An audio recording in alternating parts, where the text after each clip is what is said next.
Hi guys, I am Megan Jones and I lead Bible studies here at Camp Cowan for Junior High 2.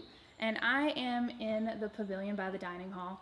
This is a place where I like to come in the mornings to have my alone time with God and read His Word and talk to Him.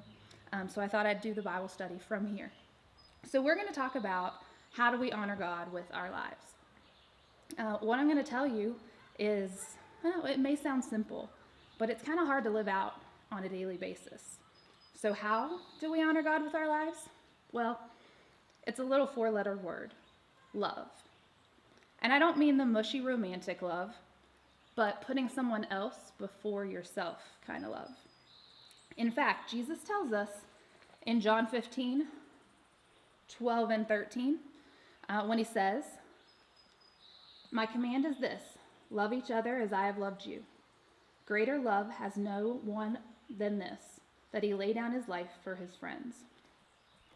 You show love in everything that you do and you say, the actions we make and the words that we speak. We honor God with the example we give, how we act out our faith. We are called to be a light in the darkness. In Jesus' Sermon on the Mount, in Matthew 5, he talks about how we are light. Let's read it together. So Matthew 5:14 through 16, it says, "You are the light of the world. A city on a hill cannot be hidden. Neither do people light a lamp and put it under a bowl. Instead, they put it on its stand, and it gives light to everyone in the house. In the same way, let your light shine before men, that they may see your good deeds and praise your Father in heaven."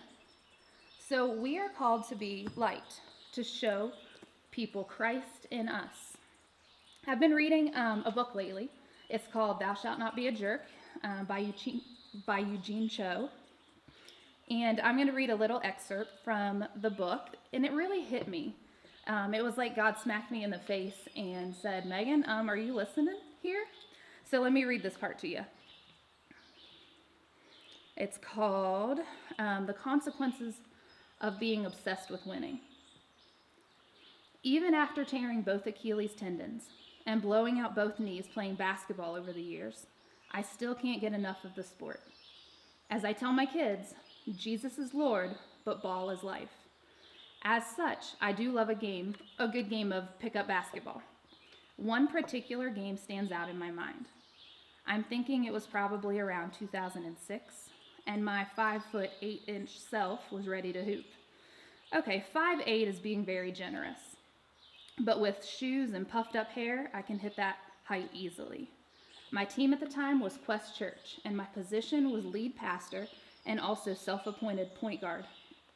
I entered the gym of Seattle Pacific University, a local Christian college near my home. It was an average night, just a game of pickup basketball with some Questers, their friends, and others. But I must have had a sense of pride on my mind. I was pushing 40 and the oldest player on the court, and I was not about to let these 20-something guys get the best of me. It was supposed to be a casual pickup game, Christian fellowship, to get to know one another, outreach, kumbaya sort of basketball outing. But I sometimes let the competitive side of my personality take over. And by sometimes, I mean always. I was trash talking like Jordan, minus his game, and the Air Jordan sneakers. It wasn't just tit for tat. I was escalating things and particularly getting in the face of one random guy who had accompanied his friend from Quest. Now, mind you, this was supposed to be a venue to welcome our friends who were interested in learning more about church, and most importantly, about Jesus.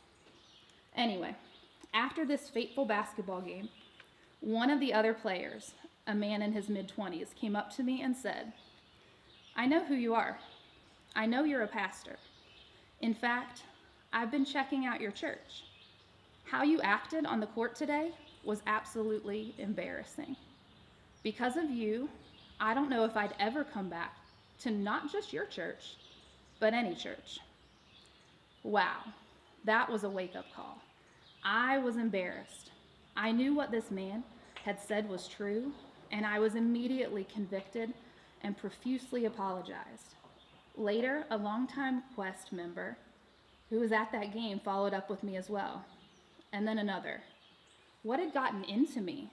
I had not acted like a Christian. In fact, I had acted contrary to how Jesus told us to act. It's one thing to be competitive, but I had been so obsessed with winning that I had lacked any semblance of sportsmanship, respect, and civility. As I had played, I had been arrogant and incredibly mean-spirited. It was embarrassing and painful to lack such self-awareness. To put it simply, I was a jerk with a capital J. Now, in this story, this example was about competitive sports, and I think that we can apply this to a lot of other things in our lives. Like, we need to make sure that our tweets and our posts on social media, they don't push people away. We're supposed to be a light, not a darkness that push people away from knowing the Jesus that we say we know. In Matthew 22, Jesus gets asked a question. And before we read these verses, I want to ask you a question. I want you to fill in the blank. Blank your neighbor. What's that blank? Most of you probably got this right. It's love. We all know it's love. So let's break it down a little bit. First, let's read the scripture. Matthew 22:36 through 40. It says, "Teacher, which is the greatest commandment in the law?" Jesus replied, "Love the Lord your God with all your heart, with all your soul, and with all your mind. This is the first and greatest commandment. And the second is like it. Love your neighbor as yourself. All the law and prophets hang on these two commandments."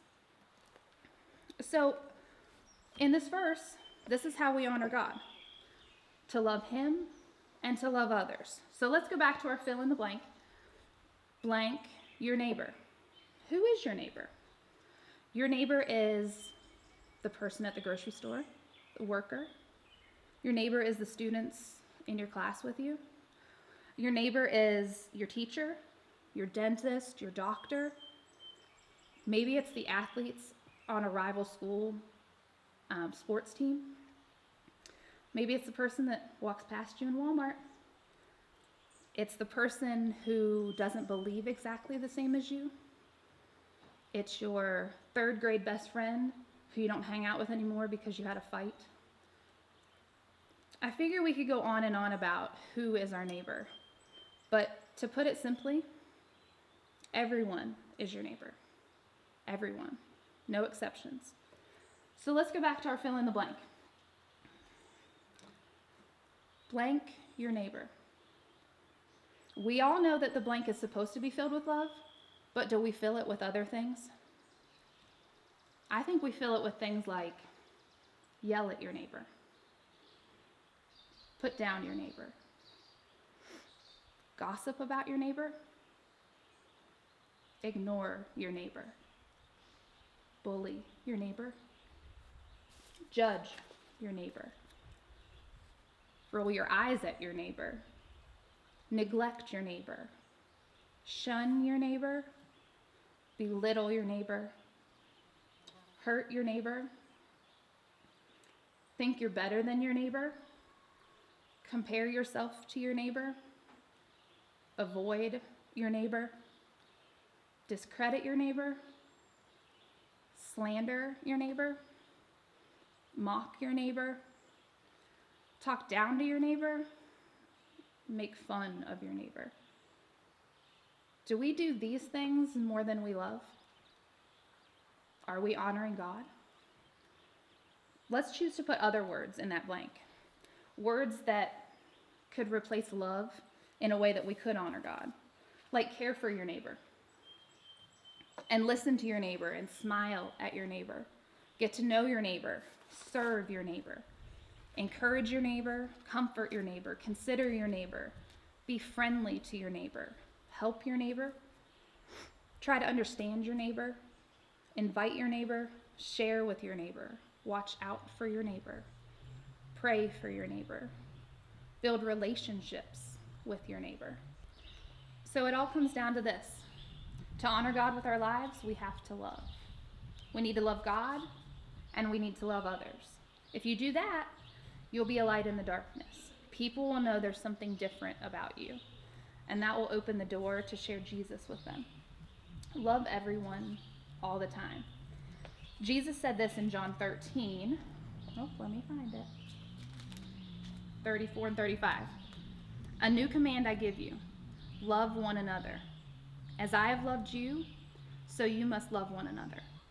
By this, all men will know that you are my disciples, if you love one another. So how do we honor God? We love.